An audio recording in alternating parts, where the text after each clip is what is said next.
अरे पण मी काय केलं एवढं? सांगतो तुला. अरे कुठे चाललं एवढ्या काय? अरे कुठे नाही जरा एटीएम मध्ये जातो.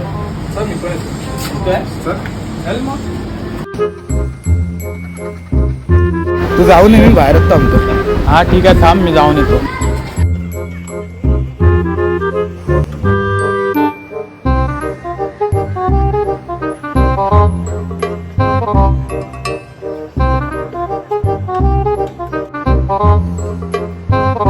हा करतोय का? कधीचा गेला एटीएम मध्ये? पैसे काढतोय की बनवतोय?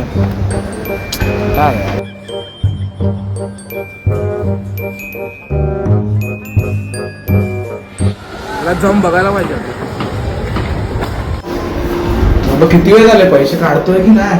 पैसे मग पैसे काढायला थोडी आलोय. एटीएम मध्ये कशाला येतात? अरे जरा घरी गरम होत होतं ना, म्हणून जरा एसीची हवा खायला आलेलो. काय तर